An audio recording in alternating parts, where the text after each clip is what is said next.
ஒரு ஏர்கிராஃப்ட்டு அதோட வெயிட்டை தூக்கிக்கிட்டு தரையிலேருந்து மேலே பறக்க தேவைப்படுற ஃபோர்ஸ் தான் லிஃப்ட் ஃபோர்ஸு.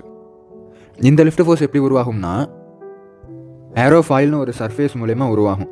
ஏர்கிராஃப்ட் விங்ஸோட ஷேப்பை கிராஸ் செக்ஷன்லேருந்து பார்த்தா இந்த ஏரோஃபாயில் ஷேப் இருக்கும். இந்த ஏரோஃபாயில் ஷேப்பு எப்படி லிஃப்ட்டை ஜென்ரேட் பண்ணும்? அதுக்கு காரணம் பெர்னாலிஸ் பிரின்சிபல். ஏரோஃபாயிலில் அப்பர் சர்ஃபேஸு லோயர் சர்ஃபேஸ்னு 2 சர்ஃபேஸ் இருக்குது. இப்போது என்ஜினோட த்ரஸ்ட்னால ஏர்கிராஃப்ட்டு முன்னோக்கி போகும்போது காற்று இந்த ஏரோஃபாயிலோட அப்பர் சர்ஃபேஸில் ஹை ஸ்பீடாகவும் லோயர் சர்ஃபேஸில் லோ ஸ்பீடாகவும் ட்ராவல் ஆகும். இதை பவுண்டரி லேயர்னு சொல்லுவாங்க. இப்போது அப்பர் சர்ஃபேஸில் காற்று வேகமாக போகிறதுனால ப்ரெஷர் அங்கே கம்மியாக இருக்கும். லோயர் சர்ஃபேஸில் காற்று மெதுவாக போகிறதுனால ப்ரெஷர் அங்கே அதிகமாக இருக்கும். ப்ரெஷரு எப்பயுமே high pressure to low pressure தான் மூவ் ஆகும். இதனால் ஏர்கிராஃப்டை அப்படியே அது மேலே தூக்கிட்டு போயிடும். சரி, அந்த ஏர்கிராஃப்டோட உயரத்தை குறைக்கிற கதைக்கு வருவோம். ஒரு ஏர்கிராஃப்ட்டு லேண்ட் ஆனதுக்கப்புறம்